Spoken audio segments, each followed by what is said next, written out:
Pessoal, então agradeço aí a presença de todos e a gente chamou a coletiva até para coletivizar algumas informações que a gente está colhendo e algumas ações que a gente está também fazendo e até trazer um pouco, já aviso o seguinte, é um caso que já tem uma repercussão internacional. A imprensa do mundo inteiro já está ligando e estava até falando, já estão pedindo entrevistas, então está tendo uma repercussão internacional que a gente acha importante, porque isso força para que tenha uma apuração rápida e principalmente uma apuração justa, que realmente consiga punir os verdadeiros culpados. Por uma coincidência, eu estava na segunda e terça-feira gravando um documentário do sindicato, junto com a ONG Artigo 19, lá na cidade de Ipatinga. É um documentário sobre o assassinato de 2 jornalistas que ocorreram lá em 2013. E justamente no meio de uma das gravações eu recebi uma ligação na segunda-feira à noite que informou a descoberta, né, quando encontraram o corpo do Ivani, né, com as características aí que todos já acompanharam. Eu recebi a informação segunda à noite, né? A Polícia Civil, ela encontrou o corpo, me parece que segunda no início da tarde, né? E foi quando, naquele momento, ainda era suspeita de que era o corpo dele, não havia confirmação, mas depois, né, foi confirmado. Segunda à noite, exatamente. Segunda, anteontem. A gente deu notícia no domingo, eu não estou entendendo. Segunda ou domingo? Não, segunda 11 horas da manhã, se eu não me engano, segunda 11 horas. A gente já tinha dado a notícia na rádio, e na segunda-feira, segundo informações da pessoa que está para isso, estava subindo desde a quinta. Isso, desde o dia 14. A suspeita é que a morte aconteceu no dia 14. Isso. Tá, eu tive a informação que nós recebemos a informação na segunda-feira.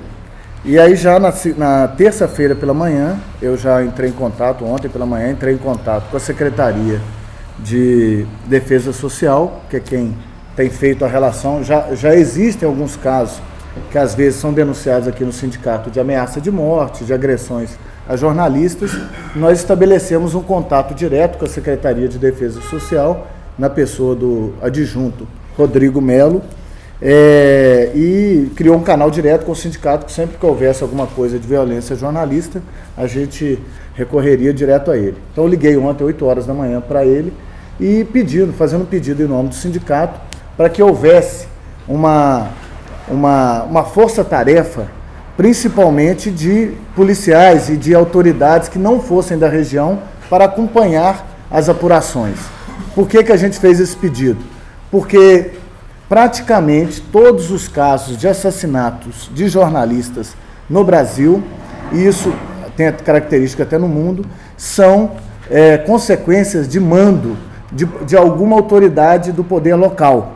Então, por isso, e foi o caso de Ipatinga, e é o caso, por exemplo, de 3 mortes que aconteceram com jornalistas no ano passado no Brasil, todos eles têm características de ter mando de alguma autoridade local. Então, por isso, para nós achamos fundamental que houvesse o deslocamento de uma força-tarefa aqui de Belo Horizonte, ou seja, que não fosse a apuração fosse feita somente por autoridades e pela Polícia Civil da região. Como eu estava dizendo, no caso de Ipatinga, isso foi fundamental para ter a apuração, pelo menos limitada, que houve, né, lá do caso, porque, como foi identificado, um dos criminosos, um dos assassinos, era da Polícia Civil local. E o assassinato lá de Ipatinga tinha grande relação com a Polícia Civil da região.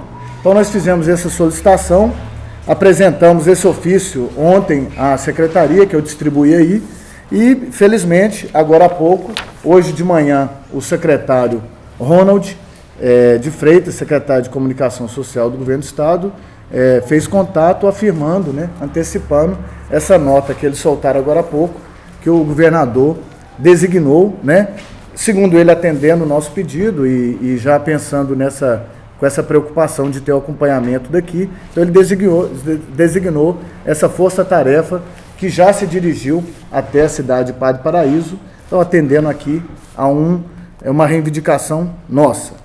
Eu distribuí um outro documento aí, depois eu vou falar mais do caso, mas que é uma defesa que nós, do Sindicato de Minas e a FENAGE também apresenta, que nós, por esses motivos que eu coloquei anteriormente, nós defendemos que os crimes contra jornalistas tenham um acompanhamento na apuração da Polícia Federal, justamente por esse motivo de que grande parte deles tem envolvimento de autoridades locais, muitas vezes até polícias da região, seja militar, seja civil. Então, por isso, tem um projeto de lei no governo, na Câmara dos Deputados, que era do deputado Protógenes, agora foi representado pelo deputado Vicentinho de São Paulo, que trata desse assunto que nós achamos que é fundamental que seja aprovado, que é uma forma de você ter um acompanhamento desses casos com mais rigor. Por quê? Porque, nesse caso, em outros casos, os responsáveis, verdadeiros responsáveis, serem presos e punidos, é fundamental para criar um clima de maior segurança. Eu fiquei lá 2 dias em Patinga e, infelizmente, o caso de Patinga não foi totalmente solucionado. Existiam 3 assassinos já ditos, né, pela apuração, e apenas 2 deles estão presos. E hoje eu conversei com vários jornalistas em Patinga, e o que permeia naquela região, depois da morte do Rodrigo Neto e do Valguinei Carvalho, é o medo. Para vocês terem ideia, em Patinga hoje não se consegue jornalista para trabalhar na área policial. Se eu ter ideia, muitos jornalistas não quiseram gravar para o documentário. Para você ter ideia, depois da morte do Rodrigo Neto, os crimes que ele vinha denunciando nunca mais foram denunciados, porque o medo permeia. Então, quando a gente toma algumas ações como essa, é para que na região lá agora do Vale do Jequitinhonha não permeie o terror, o medo e, principalmente, a injustiça. Nós, desde ontem, desde na verdade, segunda-feira, temos feito contato com vários jornalistas da região, lá do Vale do Jequitinhonha, vários jornalistas que tinham contato com o Ivani, e muitos deles nos colocaram que vinham recebendo já ameaças de morte por vários crimes quando denunciam, e alguns deles, e a própria esposa dele, viúva dele, que eu conversei hoje de manhã, disse que o Ivani também vinha recebendo ameaças por várias matérias que ele fazia no seu blog, ou quando ele já teve um jornal na região, ele teve um programa de rádio na região, e toda vez, e ele era considerado lá na região o mais destemido, e que tocava em mais feridas, e por isso ele já havia recebido outras ameaças em outros momentos. Vários jornalistas que a gente conversou também afirmaram que já receberam ameaças naquela região. Isso prova que é um clima de terror, é um clima de insegurança, e o que eles falam é o seguinte: em função principalmente da localização geográfica, ao lado de uma BR, tem 3 tipos de crime que são muito praticados na região. O crime de tráfico de drogas, inclusive tem traficantes famosos do Rio de Janeiro que são daquela região, de Padre Paraíso. Então, o crime de tráfico de drogas, o crime de roubo de carga e o que também é uma característica muito própria lá, o crime de exploração sexual de menores, de crianças e adolescentes. Então, são 3 tipos de crimes que são muito frequentes naquela região e são tipos de crimes que eram abordados, além da questão de corrupção de políticos, eram crimes que eram reiteradamente denunciados pelo trabalho jornalístico que o Ivani vinha fazendo ao longo desses anos. Por isso tudo, nós queremos que a apuração seja feita, porque existem evidências de que pode ser um crime político, um crime que foi executado em função do trabalho que ele vinha desenvolvendo na região. Conversei com a viúva dele, ela me disse que ele estava em Padre Paraíso já há alguns dias, justamente apurando alguns crimes, apurando algumas irregularidades.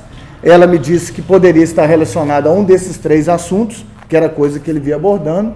Segundo ela, ela mesma fez vários pedidos a ele para que cessasse, para que parasse, porque ela via sempre ele se sentindo ameaçado, sempre se sentindo insegura quanto a isso. Mas, segundo ela usou essa frase: ele era muito destemido, muito ousado, e, infelizmente, ela considera, ela está prestando depoimento hoje à Polícia Civil, não sei se já fez, mas ela considera que a morte dele tem relação com essas denúncias que ele via sempre fazendo. Então, do ponto de vista do sindicato, nós tomamos essa primeira medida, que é pedir o acompanhamento de uma força-tarefa aqui do governo, aqui de Belo Horizonte, que já foi prontamente atendida. Nós agora acabamos de reunir aqui com representantes do gabinete do deputado Jean Freire, que é da região e é da Comissão de Participação Popular. Eu fiz também uma longa conversa com um secretário que tem acompanhado o caso pelo governo do Estado, que é o secretário Nilmário Miranda, que é o secretário de Direitos Humanos e Cidadania. Acertamos com ele a realização de uma audiência pública na segunda-feira, lá na cidade de Medina, uma audiência pública que está sendo organizada pela Comissão de Direitos Humanos, através do deputado Durval.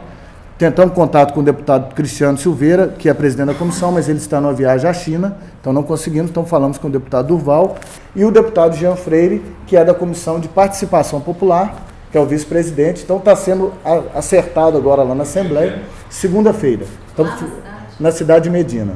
Tá? Por que Medina? Porque Medina é a cidade dele, e aí a gente espera que nesta audiência a gente possa ouvir mais relatos, que a gente possa ouvir mais informações, mas principalmente quando a gente toma essas ações, isso com a experiência que a gente aprendeu em Ipatinga, é fundamental para dar mais segurança à região.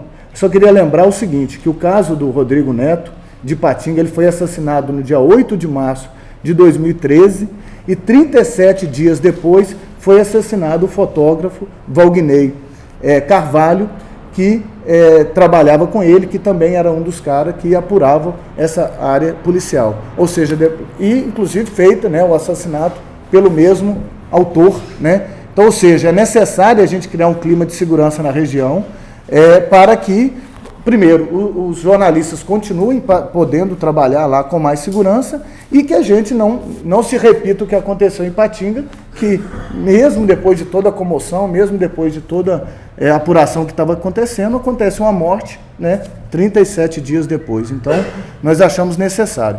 Por todas as conversas que eu tenho feito com jornalistas de lá, ou com representantes de direitos humanos de outras áreas, todos eles têm uma insegurança muito grande de falar abertamente, todos eles têm uma insegurança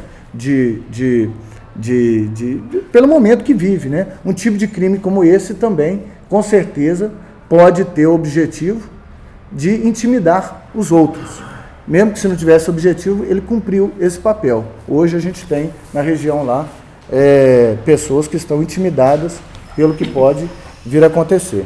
Eu também pretendo me dirigir até Padre Paraíso, hoje ou amanhã ainda, ou no máximo na sexta-feira, até para a gente preparar essa audiência pública lá, mas também para ouvir, né, relatos lá da região, a gente contribuir no que for possível para a apuração desse caso. Mas a gente acha que a impunidade ou a injustiça, ou seja, de punir quem não são os verdadeiros culpados, atrapalha muito e atrapalha o nosso trabalho. Né? Eu, pela experiência que eu tive nesses 2 dias e que a gente vem acompanhando o caso de Ipatinga, eu diria o seguinte: quem apertou o gatilho foi preso, mas os mandantes não foram presos. Então, nesse caso, a gente tem que ir a fundo, não pode se repetir o caso de Ipatinga, que os culpados, nem todos foram encontrados ainda, né? Não pode se repetir isso porque atitudes como essa só vêm atrapalhar mais o nosso trabalho e criar uma situação de impunidade, de injustiça, que só privilegia os criminosos e, no caso, os assassinos. Então, são essas ações que a gente está seguindo daqui para frente, né? E esperamos, né, a gente está sabendo, tem vários veículos se deslocando lá para a região, veículos nacionais de imprensa e até internacionais. Então, acho que é necessário o governo de Minas, né, e as outras autoridades acompanharem com o devido respeito e com devida importância que o caso já demonstrou que merece. Então é isso, a gente fica à disposição aí para mais perguntas, o que for necessário. Ele era jornalista de formação? Eu fui atrás dessa informação, até perguntei à esposa dele, e ela não soube dizer. Num dos blogs dele, ele fala que formou na PUC. Eu sei que ele é até parente, tem 2 Mexler aqui no jornalista, tem o Márcio, que é lá da Assembleia, e tem a Cátia, que me informaram que é parente dele. E até, eu sei que não é essa a intenção da sua pergunta, mas já surgiu essa polêmica no caso do Rodrigo Neto, que não era jornalista de formação, mas eu usei uma frase que, nesse caso, o sindicato ele vai ter que prestar solidariedade e ter que dar segurança, porque se ele não for, ele não vai ter quem o proteja. Então, nesse caso, eu acho que nós não estamos, digamos, tratando, nem nos preocupamos muito e está apurando. Eu usei uma frase que é forte, mas que não dá para exigir diploma também para ser assassinado. Então, nós estamos prestando solidariedade, independente disso, né? Mas a informação que eu tive num dos blogs dele, que ele havia sido formado na PUC. Foi uma das informações que eu apurei na internet, né? Mas, independente disso, a gente sabe como é o trabalho no interior também. Às vezes ele é feito, né, por jornalistas que não são de formação, ou que não são jornalistas, né? Lá na cidade ele estava trabalhando sozinho, por conta própria, ou tinha alguém com ele? Nessa cidade, a informação é o seguinte, que já foi até algum jornal, eu já até peguei o nome. Ele estava minutos antes, né? A última pessoa que teve com ele foi um jornalista, ele já deu até entrevista com um dos meios de comunicação aí. Blogueiro. Um blogueiro, né, que é o Valzec Bonfim. Estava com ele, jantou com ele, né, no dia antes, né, um pouco antes, né, do desaparecimento dele, e que era um também que trabalha, né, um blogueiro, um comunicador que trabalhava lá na região, que estava com ele. A viúva dele me confirmou isso hoje, dizendo que ela estava em conversas por WhatsApp com ele e ele havia informado que ia jantar com esse Valzec. Numa das entrevistas, eu não consegui falar com o Valzec, mas numa das entrevistas que ele deu aí para algum veículo, que eu não me lembro qual, ele disse que jantou com ele e deixou ele na pousada. Foi o último momento que... Foi a última pessoa, além da pousada, que teve contato com ele. E que é também um dos que trabalha, né, com esses temas na região. Sobre esse projeto de lei, o que você tem para comentar? Eu acho, então, as estatísticas mostram que, no caso de assassinatos de jornalistas, grande parte, ou quase a totalidade deles, são feitos a mando de autoridades locais. E que essas autoridades locais têm muita influência, inclusive no processo de apuração e principalmente no processo de punição. Diante disso, nós nos sentiríamos mais seguros se fosse aprovado esse projeto de lei para que todo tipo de crime, principalmente assassinatos, contra jornalistas seja apurado pela Polícia Federal, que tem uma isenção, que tem um distanciamento maior do que as autoridades locais. Eu posso te afirmar, principalmente com todos os jornalistas que eu conversei na segunda e na terça-feira em Ipatinga, que nem todos os responsáveis da morte do Rodrigo Neto e do Wagner Santiago lá em Ipatinga estão presos. Isso comprova de que a apuração, talvez feita pela Polícia Federal, pode dar mais segurança, mais isenção e, principalmente, pode dar mais o senso de justiça, que é o que merece. Então, nós defendemos esse projeto e a gente tem que fazer um esforço de que isso não aconteça só nos momentos de comoção, né? A gente lembra do projeto e não é aprovado. E aqui eu falo mais agora como presidente do sindicato e vocês como categoria, que lá no caso de Ipatinga, também eu identifiquei isso, foi fundamental a mobilização dos jornalistas lá para o mínimo de apuração que houve, né? Assim que teve a morte do Rodrigo Neto, os jornalistas lá de Ipatinga se juntaram, criaram o Comitê Rodrigo Neto, fizeram algo inédito, que durante alguns dias as matérias eram as mesmas publicadas nos 3 jornais e na TV, ninguém ficou buscando furo e criaram teve manifestação, teve passeata do jornalista, ou seja, a categoria lá exigiu a apuração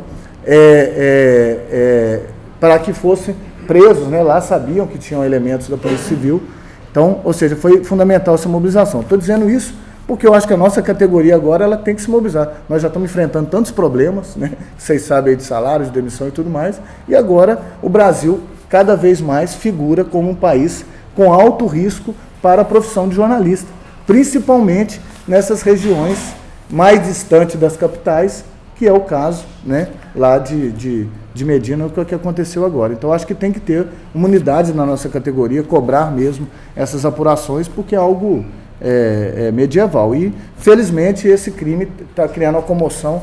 Eu tirei hoje a manhã inteira aqui, foi respondendo, principalmente a imprensa estrangeira, sabe? Quem te procurou da imprensa? As agências todas internacionais procuraram, acabou de procurar agora um portal lá da Colômbia, sabe? Que a gente vai dar até uma entrevista agora por Skype, né? Mas as agências internacionais todas aí já entraram em contato desde ontem aqui. Então, eu acho que principalmente pelo tipo de crime, né? Bárbaro que aconteceu, né? Então, isso aí chamou muito atenção, é isso que eles estão todos aí muito abalados. Né? Sim? Como que a gente pode influenciar na alteração dessa lei, nesse projeto de lei? A gente teria que entrar em contato também com a confederação? O que a gente poderia fazer? Eu a partir desse caso, né, eu acho que nós vamos convidar agora alguns deputados para participar dessa audiência pública lá na segunda, mas também surgiu aqui ontem na nossa reunião de diretoria a intenção de chamar a audiência pública também lá na Câmara dos Deputados para debater o caso Evani, mas que não fique só nele, porque debate os outros casos que houve em Minas. Eu acho que ainda era necessário a continuidade da apuração do caso de Patinga. O caso de Patinga, só para ter uma ideia, a própria Polícia Civil, na sua apuração, diz que houve 3 assassinos diretos. Um, que era o policial civil, que passou antes no local, né, que está preso. O outro, que é o Picote, tem o apelido lá, que eu não lembro bem, que atirou, e tinha um terceiro elemento que dirigia a moto. Esse não foi preso. Então, ou seja, essa apuração está inconclusa, né? Quem foi em Patinga, acho que, ainda bem que eu estava lá esses 2 dias, eu acho que eu pude presenciar, e só indo lá, e só ouvindo em off as pessoas lá dizer o clima de terror que tem, entendeu? O cara que trabalhava do lado lá do Rodrigo Neto, né? O radialista que trabalha do lado dele, não aceita dar entrevista para ninguém, não quis nem nos receber. Então, ou seja, acho que a gente não pode viver mais, trabalhar mais nesse clima, entendeu? Tem que ter justiça, né? O Brasil tem que comprovar agora que existe um Estado de Direito, que existe condições de nós podermos denunciar, a imprensa cumpre o seu papel de denunciar as irregularidades, os crimes e tudo mais, e agora não pode ser na lei da força, nessa forma medieval que foi feito, que vai calar nossa voz, né? O comitê lá, Rodrigo Neto, lá em Patinga, tinha esse slogan, né? Ninguém vai calar a sua voz, né? E, infelizmente, eu queria dizer o seguinte, calar a voz. A imprensa lá de Patinga hoje, ela age no medo, né? Então, é isso que nós vamos deixar, mais uma morte lá no Vale de Jequitinhonha, e aí vai permear o medo lá na região. Então, isso que eu acho que nós temos que... Aí é uma questão da nossa categoria. Você perguntou, mas... Então, eu acho que a gente pressionar os deputados, eu acho que esse caso pode trazer novamente essa discussão lá em Brasília, né? Eu acho que é fundamental ter isso, porque muitos dos casos, autoridades locais estão envolvidas, no caso de Patinga, policiais civis, e que, infelizmente, a apuração, na minha opinião, não foi completa. E a gente espera que nesse caso seja diferente. Na sua opinião particular, o que você acha da repercussão da imprensa quanto, por exemplo, a esses 2 casos lá de Patinga? Você acha que a gente tem sido omisso, verdadeiramente, do fundo do seu coração, você acha que a gente tem sido omisso, a imprensa geral mineira, em não continuar divulgando esse caso, ou é porque o caso cala a boca dos jornalistas? Então, eu acho que nós temos mais condição, nós estamos fazendo essa ação, e eu quero ir para lá, para a região também, porque eu acho que a gente tem mais... Primeiro, é o nosso papel. Nós fomos eleitos aqui presidente do sindicato, tem a diretoria aqui para representar a categoria nos momentos difíceis, principalmente. Então, nós estamos aí, digamos, na chuva para se molhar. Então, por que eu vou lá para a região? Porque eu tenho certeza que o medo permeia lá nos jornalistas lá da região. Então, a gente tem mais condições de denunciar e até de apurar. No caso de Patinga, eu não estava na presidência do sindicato na época, mas... Só agora que eu fui lá que eu ouvi, eu acho que a gente tem que reacender aquele caso. Tem algumas coisas ali que, se a gente for atrás, tem ainda o que ser explicado e tem ainda o que ser apurado, né? Só o fato de a polícia apontar 3 assassinos, né, diretos, e só tem 2 presos, já é algo inconcluso, né? E que, se não tiver pressão, essa que é a questão, não vai ser feito, né?